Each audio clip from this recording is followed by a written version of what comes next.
This is Stephanie. And this is Brian. Welcome to our podcast, The Making and the Remaking of a Codependent Mind. This is Season 3, Episode 3, and the topic is going to be people-pleasing. Yes. This is a topic that I found to be especially standout in our first couple of seasons. Personally, one big reason being because it's a core codependent behavior. Mm-hmm. It's kind of like another word for codependency almost in a way. But it's unique because I think there's a lot of people that kind of fall onto this spectrum of people pleasing that aren't even necessarily codependent people. Mm-hmm.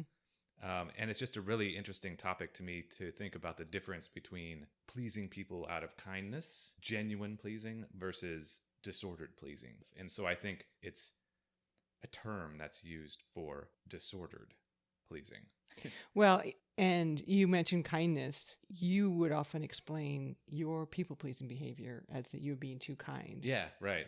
And I think a lot of people who engage in this type of behavior struggle to recognize how counterproductive and maybe even destructive it is.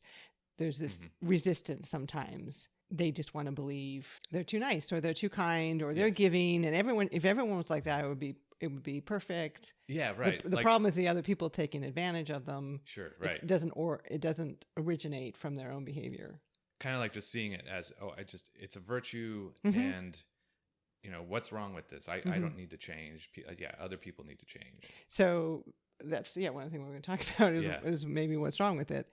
Yeah. But it is true that off the top, pleasing other people doesn't sound like a terrible thing. Yeah. And in fact, and we talked about this in a couple episodes, I think, we evolved as highly social animals. Right. And we're very oriented towards each other. Mm-hmm. So I've read some of the research that talks about infants and pre-verbal, like toddlers, displaying helping behavior. Okay. So there was one study, how they do studies with infants. I did this with my own kids. I took them to be studied. Yeah. For instance, one way they do it is because infants can't talk, they will show infants pictures or videos, and the ones that they watch longer, they take as an indication that the infant is drawn to that behavior. Okay. So this particular one that I was reading about, they showed this video of a triangle and a square, and the triangle was the helper. It was like pushing something up a hill, and the square was a hinderer, and it was pushing something down. And the infants all were more engaged with the triangle's behavior, the helping behavior. Yeah. And then there was another study with kids as young as 2 that they would put them in a room with an adult that they didn't know, and the adult would drop something on the floor, and all the kids would go and pick it up and hand it to the adult. And without prompting. So there's quite a bit of research around that seems to indicate that helping behavior, pleasing behavior is kind of baked in when we're born. Right. Like we come out ready to try and please and help the people around us.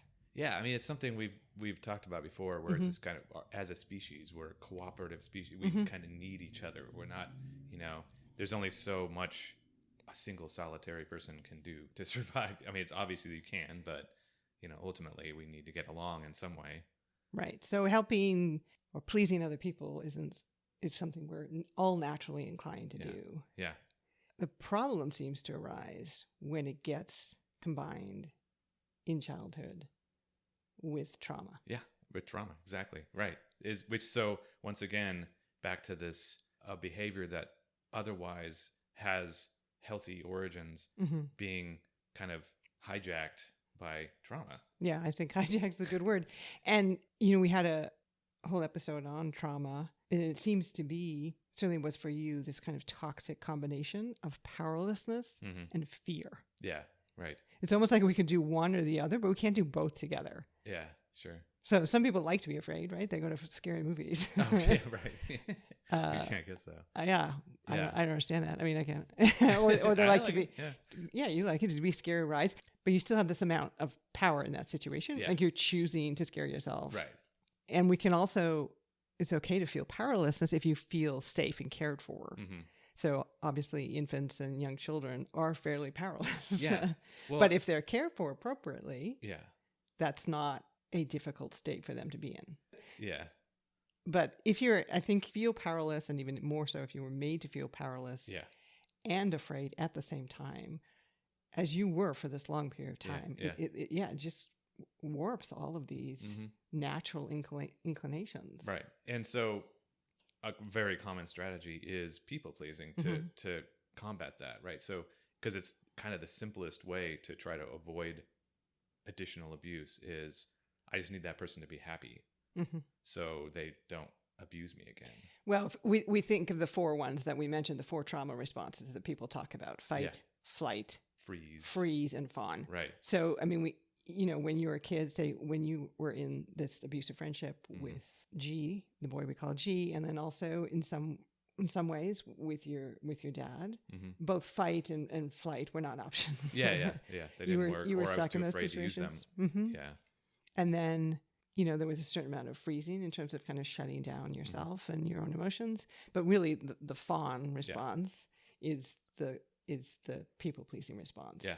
Yeah. And I think I've said this before too, but I think often during abuse, freeze is the go-to, and it's the in between the abuse where the fawn comes in. So basically, I adopt this kind of personality of fawning in between all the abuse to try to avoid additional abuse, either from the person that actually abuses me, but since it becomes a habit, then now I'm just doing it with everyone, basically. Every interpersonal relationship has a potential threat. Yes. So the fawning is in advance of that threat, trying to shut it down. So in some ways, codependency is a trauma response. Yeah. So a lot of the things, not just people pleasing, but a lot of the things we talk about with codependency, putting other people's needs, emotions first, having problems with anger or defending yourself or setting your own boundaries, and then the people pleasing and the caretaking. Yeah.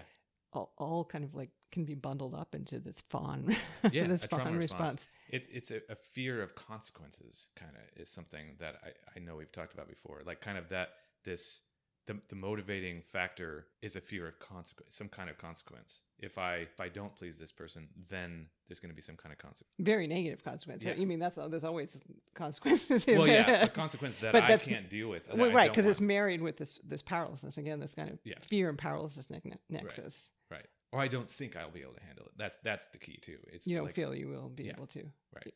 I don't trust my own ability to keep yourself safe. Yeah. Right. So that's when it becomes a problem. So we have this kind of natural human instinct to want to be connected and to please and to help the people around us that gets, as you say, hijacked by being put in this situation where what you get from the people around you is not care, instability and love. You get fear and instability. So that you feel your only power is through them to make them happy. Yeah, I mean, I think that's kind of, in a nutshell, like the main theme of, if you collect my disordered behaviors from the past, it centers around that. Just kind of agreeableness, just go with whatever's I felt so powerless over my entire life that I'm just going to agree with whoever comes along. And then there's certain people that will take more advantage of that than just an average person. Absolutely. But let's talk about the fawn response, kind of what that looks like. Sure. Okay. And I think we said this in other episodes. It's going to it may look different with different people. You almost use the strength that you have in order to please people. So some people in high conflict families, they talk about becoming the funny person. Yeah, sure. Using humor. Right. Using humor to make sure everyone is okay and amused, and to deflect potential anger away from themselves. Yeah, and right. Using other people, using flattery. Yes, right. Kind of complimenting everyone. Complimenting everyone, and everyone's great, and then your version was more, we've said, kind of compliance, or well, and making people feel safe, heard, understood. Sort of like, these are things that sound like they could be good, but if I'm doing it with everyone, regardless of the person and whether or not they deserve it, or if I actually agree with the person. Yeah, I mean, all these things sound good, right? Yeah, It's nice to be able to make people laugh. It's nice to be able to exactly. compliment people and make them feel good about themselves. It's nice to make people feel comfortable, which is why they're strengths. But again, they're hijacked for a different purpose. Yeah. Because in all those cases, it's not just about making people laugh, about making people feel good about themselves or making people feel comfortable or safe. It's about making you feel safe. Yes, right. Yes. And that's the big key difference, right? The big difference is that the healthy versions of these things, there's empathy at the core. You're thinking of the other person. You're wanting that person to be comfortable because you care about that person. Or you just care about humanity and people in general. But with the disordered version, it's like, I'm worried about myself. I'm worried about what these consequences would be if I don't please this person. Yeah, and when you say worry, I don't think that you're consciously thinking this, right? No, it's my body. I mean, it's this kind of anxiety and fear that is you placate by placating the other person. Yeah. Like you can't resolve the anxiety yourself. Yeah. So you have to please everyone around you. Yeah. Which is impossible.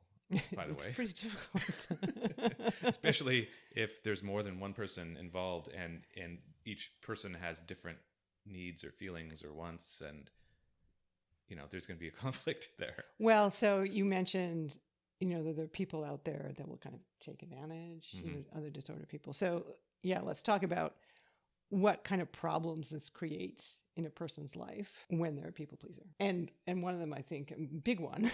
Yeah. That you alluded to was you're going to end up pleasing people who you should not be pleasing. Yes, exactly. That's a guaranteed.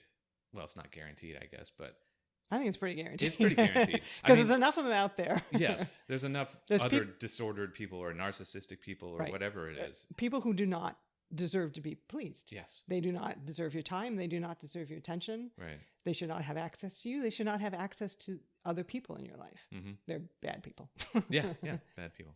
Yeah, so since if I have a blanket, I need to please everyone, then the thing I want to say here, though, is that, as you said, people use their strengths. So yes, I was a people pleaser in that, with kindness, making people comfortable. There's times where it was legit also. So it's not like, every time I pleased somebody, it had ill intent or it was codependent. But when it got activated by an abusive person, that's where it gets disordered. So it's not like thinking about being a people pleaser. It's not, it's once again, it's a behavior, so I am not a people pleaser, as in like, everything I do is people pleasing. It's, I use this behavior and I use it in bad ways is the point. Right. It becomes kind of pathological, like so many habits and behaviors. They can tip into, now you're doing it so much and inappropriately so that it has a negative results. And as you're saying, it's particularly activated by the very people who you shouldn't do it with. Right. Yep. So that you are in some ways vulnerable to be, and this happened to you, and I think it's happened to other people in my life who have codependent tendencies. They end up enabling really crappy people. Yeah. Enabling the crappy people to treat them badly, and then to also those crappy people treat other people badly as well. Yeah. You're supporting this person. You're supporting and validating and enabling a crappy person because the biggest motivation is that they not be displeased. Yep. Although it doesn't work great with healthy people as well. Like you said, you were saying that it's not that you only did it with abusive people. Abusive people, right? And so another problem. So first problem we talked about, you're going to end up pleasing people who should not be pleased with you. They should be, those type of people should be the opposite of pleased with you, because you should put yourself in opposition to them. And then there's a danger that it's going to tip the scale so that you're going to have more crappy people in your life than good people. Yeah. Let's have a situation where you have, say, a narcissist, and then you have a healthy person, and they're in your same social circle, and you're in a social situation, and then you see the narcissist is maybe getting annoyed or something, that they're not getting enough attention, and then you like lay it on, flattery, like, oh my gosh, but you're so great, blah, blah, blah, blah. And then the other healthy person, who is maybe also more worthy of attention and flattery, and maybe you do that to them as well. It's like, you're great too, you're also great. But the healthy person's like, what the heck? this person over here is shitty. Yeah. Yeah. And you're telling them that they're great, and you're telling me that I'm great. So Yeah. what does that mean? It reminds me of a Seinfeld episode where this guy called everything breathtaking, but initially he called Elaine breathtaking. Right, and she was all flattered, God. right? Whoa. Like, no one's ever called me that That's before. so great. Yeah. And then he looks at this ugly baby Yeah. and he goes, oh, that baby's breathtaking. Yeah, that's exactly right. So, I mean, you're going to, in some way, it's kind of alienate the healthy people because they're not looking for that. Right. You know, they don't need it. They don't need it. They don't need constant like praise and attention. And, right. And so they're going to kind of be standoffish a little bit because it's like, what's going on with this person? Mm-hmm. Everything's breathtaking and everyone's great, including these people that I see are not breathtaking and not great. Yeah. So you're going to... It's dishonest, really. You know, ultimately, and it's a block to intimacy. Right. So then there's that third problem. Yeah. So even if it's not this kind of comparison where you end up with more narcissists than healthy people in your life just because you in some ways cultivate that. Yeah. Unintentionally. And but they may have that's the trouble result. landing other people because of who they are, but then they find this great person that's going to support everything they do. Wow. All right. But then also, even if there are no narcissists in the picture, if there's no crappy people, if you're just trying to people please healthy people, they don't want that. Right. Yeah. They don't need it. I don't need you to be constantly making me feel comfortable and safe. Trying to regulate your emotions, trying to control you. Almost. I don't need you to be constantly flattering. You know, I feel comfortable with myself enough. Yeah. It's not that I don't like the occasional compliment, but when it tips over and starts to feel excessive or unwarranted, then it becomes, as you say, this block to intimacy. Because I'm like, you don't know me. Like, if you think that I need to be complimented constantly, or you think that I need to be that you always need to agree with me. Yeah, that's the other thing. Right. I mean, that was kind of more your jam, right? You're not a big complimenter. You're the agreeableness. Agreeableness. Yep. Yeah. So if you think, do you really agree? Like, so one, I don't know what you actually think. Yeah. Yeah. Because it just, and then two, you are treating me like someone who needs to always be agreed with. Yeah. And I'm not someone who needs to be agreed with. In fact, I like... It's insulting. It's insulting, right? Because and it feels like you don't know me because I'm a person who actually I like to have disagreements. Yeah, right. It's engaging. Mm-hmm. You know, not every conversation has to be perfectly comfortable and we're always in agreement. Right. Yeah.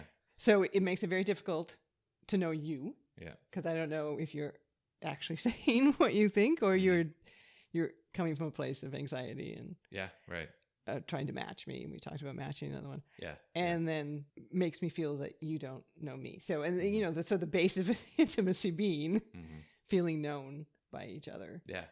So people pleasing interrupts that. Yeah. Exactly. Because you're not trying to actually get to know the person. You just want them to be pleased. Yeah. Right. You just want to soothe your own anxiety. Yeah. You are not allowing them to really know you. Yeah, but that's a great point because, you know, sometimes I took it too far and go, oh, it's only activated by abusive people or something. But really it's activated by just habit, first and foremost. Mm-hmm. Like that's the way I taught myself to deal with people in general. And so I'm just going to use this. Sometimes it gets activated to a more extreme. And then, like we said, too, if there's two people standing in front of me, one is abusive and one isn't, I'm going to try a little harder to please the abusive one because they're activating more of my trauma response. Yeah. So, I mean, really every interpersonal interaction had potential threat for you. Yeah. Some of them, it was real. Yeah. Some of them was real. Yeah, exactly. Right. You're right. And those are the people and those interactions that would trigger these behaviors, particularly these fawning behaviors. But every interaction, even with healthy people, had some measure of threat. Mm-hmm. So that fawn response, that people-pleasing response would be there. Yeah. Kind of low level. Yeah, I was unaware of the trauma responses until, not that long ago. So when we would have conversations and just if you were upset or something, that was enough of a trigger for me to go, I need to figure out a way to make sure you're not upset. So it's like, you're not abusing me at all. No. You're just upset. I'm just upset. And so rather than finding out why I'm upset. Yeah. Wanting to know that about me and responding in an authentic way. For instance, maybe I'm upset about something that you think is wrong or silly or something, that I got something wrong. I misheard something you said or I'm misinterpreting an interaction. And so in that case, you might respond by saying, no, I'm not taking this on.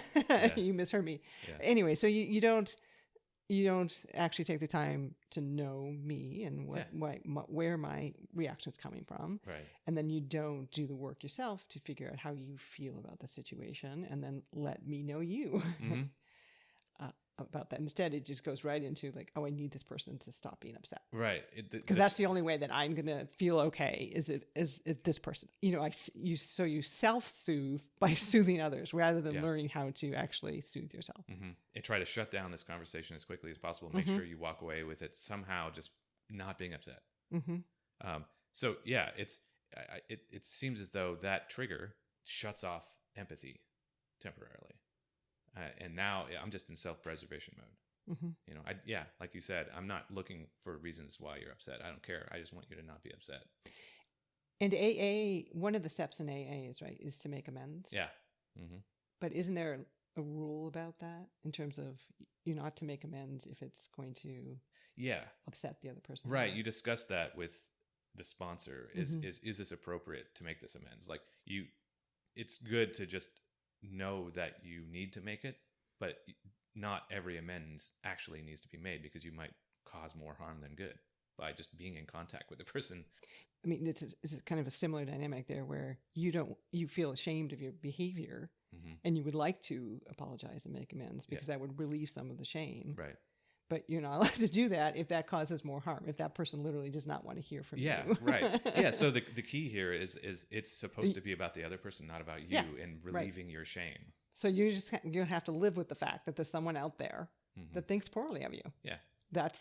You're going to have to find a way yourself to manage that. Yeah. And it can't be by contacting that person and like forcing that person to now be pleased with you. Right. Pleased with your apology or pleased with every progress that you've made. Yeah, it's really, people pleasing is controlling.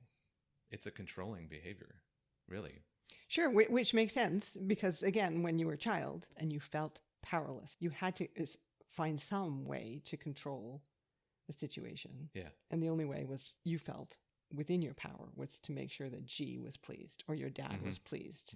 And then you could feel safe. Yeah, I think that's a great way to look at it is I feel powerless, but I need to find something to feel as though I have power, whatever that is. So, I mean, you kind of sometimes you read or hear codependent behavior described as controlling, but I think it's kind of a misnomer because we have people like narcissists and other disordered personalities who are, I think, more legitimately described as controlling. They're controlling, they manipulate in order to get power over someone. Yes. In order to... for some kind of personal gain. Gain. Where that codependent people-pleasing, it is trying to, in some ways, manipulate the other person, but really just to keep yourself safe. Yeah, right. Yeah. Because you don't feel any personal power. You're not trying to get power over them. You're kind of trying to get power through them, right? So they're the more powerful person. Yeah. So I'm just their subject. Yeah.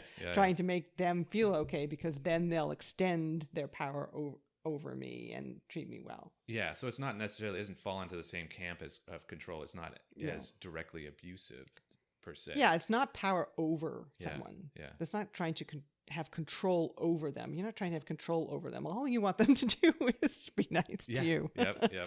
And be pleased so that you'll be safe. Yeah.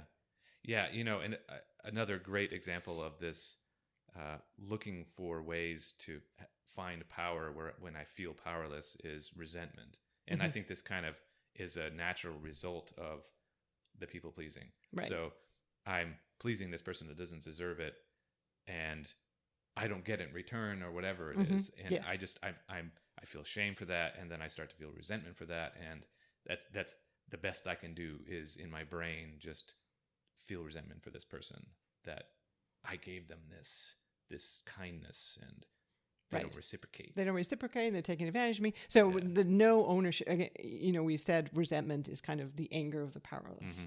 So no ownership that you're in that situation and that you're an adult and you have power in that situation. Yeah. At the very least, to leave. Yeah. To leave the conversation, to leave the situation, to leave the relationship. But you can't leave if you're powerless. Yeah, right. And so they're displeased with you. You do whatever you need to do. Give whatever resources you have, your emotional energy, your authentic self, your affection, your attention, to make sure they're pleased. But then you're resentful that you're giving all that to them. Yeah. Same, but you can do that with a healthy person too, which is a danger, right? So you do all this sort of thing, even though the healthy person maybe doesn't want any of it. Yeah. That's not the way they want to receive your affection or your attention or your time. And so they're not as pleased as you think they should be. And so then you just resent. Yeah, it kind of seems like no relationship is going to survive full-on people-pleasing for very long. You know, it may feel good to certain people or some people. You may not be able to recognize it at first either. It's just like, oh wow, this person's really agreeable. Well, except for the narcissist codependent. Yeah, sure, I know. Well, yeah. I mean, that's the basic of that relationship is one person feeling entitled to be pleased all the time, and the other person spending all their time trying to please them. Yeah, yeah. But I think eventually those relationships will implode in some way or another, also. But one can hope. Yeah, right. Well, for the codependent sake. Right.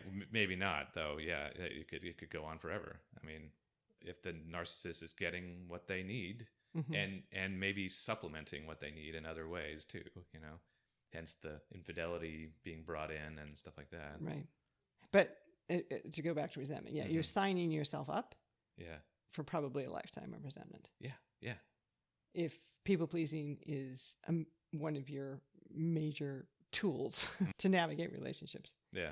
Because you're going to end up in relationship with disordered people who take advantage of that freely.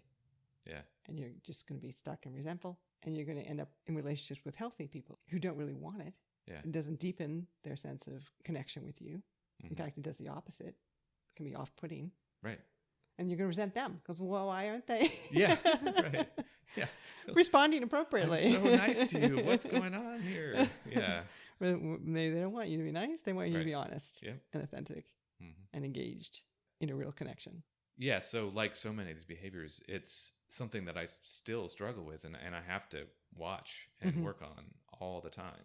I mean, I think even just last night, I had a brief trigger. I mean, these triggers happen still at this day, and they may always happen, but I think I recovered from it very quickly.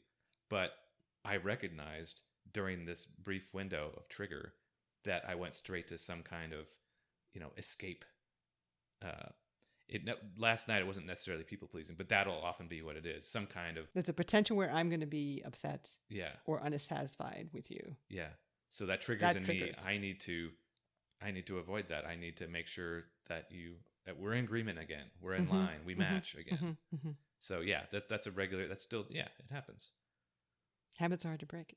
Yeah, it is. It really is. Yeah. But it's worth always trying, continuously trying to be better, and at the same time, real kindness. You are a kind person. Yeah, it's nice to be able to lean into real kindness, though, and recognize when I'm actually motivated by empathy versus something else. You can feel the difference. Yeah, could definitely feel the difference. So that's our thoughts on the subject of people pleasing. If you have any questions or things to add to the discussion, please hit us up on our social media or message us or email us. You can find us on Facebook or Instagram by searching A Codependent Mind. Our email is codependentmind@gmail.com. And as always, we appreciate when people give us reviews or likes, and we'll be back in a couple of weeks with another conversation. We hope you'll join us.